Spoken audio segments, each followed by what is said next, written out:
আজকে একটি জাতীয় দৈনিকে দেখলাম যে বাংলাদেশে গত কয়েকদিন সম্ভবত মে মাসের 7-8 এরকম তারিখগুলোতে আমাদের বড় প্রতিবেশী রাষ্ট্র ভারতের পক্ষ থেকে কিছু মুসলিম নাগরিককে যারা বাংলা ভাষী কেউ বাংলা ভাষীও নন আমাদের দেশে পুশ ইন করে দিয়ে, পুশ ইন করা মানে ঠেলে দেওয়া, আমাদের দেশে পাঠিয়ে দেওয়া। কাউকে গুজরাট থেকে ধরে এনে, কাউকে পশ্চিমবঙ্গ থেকে ধরে এনে আমাদের সংবাদপত্রগুলোতে গত কয়েকদিন এটা নিউজ এসেছে যে ভারত কাশ্মীরের পহেলগাঁওয়ের ঘটনার পর সে বিভিন্ন জায়গায় কখনো পাকিস্তানকে অভিযুক্ত করা, পাকিস্তানের সঙ্গে তো তার অলরেডি ছোটখাটো একটা যুদ্ধই সম্পন্ন হয়ে গেছে। আমি কথা বলছি আপনার সঙ্গে 13ই মে 2025 সন্ধ্যার পরে, কিন্তু বাংলাদেশের সঙ্গে এখনো সেই পরিবেশ হয় নাই। কিন্তু দায়ী করার একটা প্রবণতা যে ভারতের পক্ষ থেকে আছে দুপাশের দুটি মুসলিম দেশের প্রতি, এটা আমাদের দেশের সঙ্গেও তার এই সম্পর্কটা আছে, আগেও ছিল। হিন্দুত্ববাদ, আগ্রাসী একটা মনোভাব এবং বাংলাদেশের রাজনীতিতে হস্তক্ষেপের নানা রকমের আচরণ তার রয়েছে। এর মধ্যে এটা একটু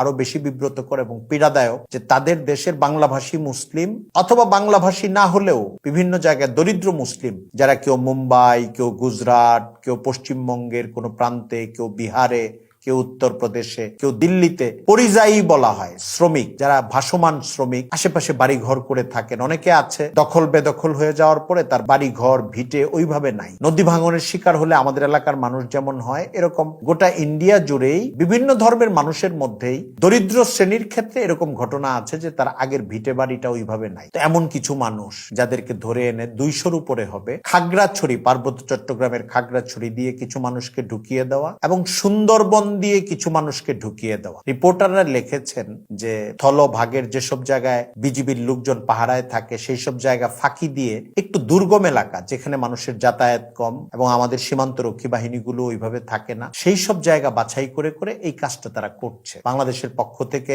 আনুষ্ঠানিকভাবে মে মাসের 9 তারিখে সম্ভবত ভারতের পররাষ্ট্র মন্ত্রণালয়ের কাছে এটার জন্য একটা প্রতিবাদের মতো নোট দেওয়া হয়েছে, একটা পত্র পাঠানো হয়েছে। আমি যে কথা বলছিলাম সেটা হচ্ছে এই পুশ ইন নিয়ে। প্রতিবেশী দু রাষ্ট্রের মধ্যে সম্পর্কের যদি এই অনাস্থা সৃষ্টির ব্যাপারটা ভারতের পক্ষ থেকে বারবার হতে থাকে তাহলে অনেক ধরনের জটিলতা বাড়বে। আমরা ভারতের চেয়ে শক্তিতে দুর্বল, জনসংখ্যায় দুর্বল এবং আয়তনের দিক থেকে দুর্বল, কিন্তু তারপরেও একটা স্বাধীন দেশ। তো আমাদের এখানেও বিভিন্ন ধর্মের মানুষ আছেন, অনুসারী মানুষ। আমরা ভারতের কাছ থেকে শুধু রাষ্ট্রীয় প্রতিবাদের প্রশ্ন না, গোটা দেশের 18 কোটি মানুষের মধ্যে এটা একটা ক্ষোভের কারণ হয় যে আমাদের সঙ্গে বড় একটি প্রতিবেশী রাষ্ট্র জায়গায় জায়গায় কখনো পানি নিয়ে, কখনো নদী নিয়ে, কখনো ব্যবসা বাণিজ্য নিয়ে, কখনো অন্যান্য আরো বিভিন্ন ইস্যু নিয়ে, বিশেষ করে রাজনৈতিক ইস্যু নিয়ে আমাদের মধ্যে হস্তক্ষেপ করা, একটা বড় ভাই সুলভ আচরণ করা, অনেক কিছু চাপিয়ে দেওয়া, এটা দু দেশের মানুষের, নাগরিকদের সম্পর্ক, দু রাষ্ট্রের যে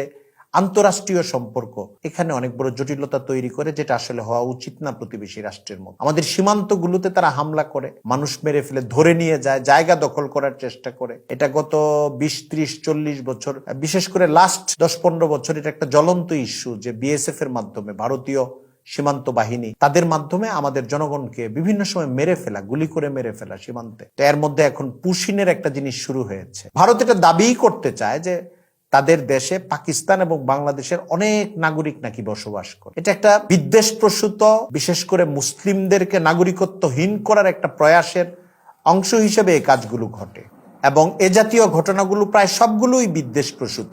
কিন্তু এই পুশিনের ঘটনাটার সঙ্গে একটা বিশেষ ব্যাপার জড়িত, সেটা হলো ভারতের মুসলমানদের বড় একটা অংশকে নাগরিকত্বহীন করার চক্রান্তের অংশ। এটা আসামে আছে, এই চক্রান্তের বিস্তার, এটা পশ্চিমবঙ্গে আছে, গুজরাট, দিল্লি সহ বিভিন্ন জায়গায় আছে। দুর্বল মুসলমান যাদেরকে বাস্তুচ্যুত করা যায় তাদেরকে ঠেলে ঠেলে বাংলাদেশের দিকে দিয়ে দেওয়া। এমনকি এমন মানুষও প্রতিবাদপত্রে এটা আছে, ঠেলে দেওয়া হয়েছে যারা রোহিঙ্গা মুসলিম ভারতে গিয়েছে এবং তারা শরণার্থী হিসেবে সেখানকার কার্ড, তালিকা, অন্তর্ভুক্তি সব রয়েছে, সেই সব মানুষকেও বাংলাদেশে পাঠিয়ে দেওয়া হয়েছে। এটা একটা সমস্যা। ভারত যদি পাকিস্তানের সঙ্গে যে আচরণ করেছে তার মতো আচরণ সে অন্যান্য প্রতিবেশী দেশের সঙ্গেও করতে শুরু করে, তাহলে আন্তরাষ্ট্রীয় এবং আন্তঃনাগরিক সম্পর্ক খুব জটিল জায়গায় যাবে, যেটা ভালো না। পারস্পরিক ব্যবসা বাণিজ্য, চলাফেরা, কাজকর্মের জন্য এটা স্বাভাবিক না, ন্যায্যতাপূর্ণ না। আমরা ভারত নামক রাষ্ট্র, তাদের সুধী নাগরিক যারা শুভবুদ্ধি সম্পন্ন, তাদের কাছে ব্যক্ত করতে চাই, প্রতিবেশী হিসাবে এখন কে প্রভাবশালী, কার আয়তন বড়, কার অস্ত্র শস্ত্র শক্তি বড়, এভাবে না দেখে ইনসাফ এবং প্রতিবেশিত্বের যে ভদ্রতা, এভাবে সম্পর্কের প্রত্যেকটা ক্ষেত্রগুলোকে আপনারা রক্ষা করুন, বিবেচনা করুন এবং আচরণে সেটা বাস্তবায়িত করুন। আখেরে এর দ্বারা আপনি, আমি, আমাদের রাষ্ট্র, উভয় রাষ্ট্র উপকৃত হবে। আল্লাহ তাআলা আমাদেরকে শান্তিপূর্ণ স্বদেশ নিয়ে বাঁচার তৌফিক দান করুন। ওয়া আখিরু দাওয়ানা আনিল হামদুলিল্লাহি রাব্বিল আলামিন।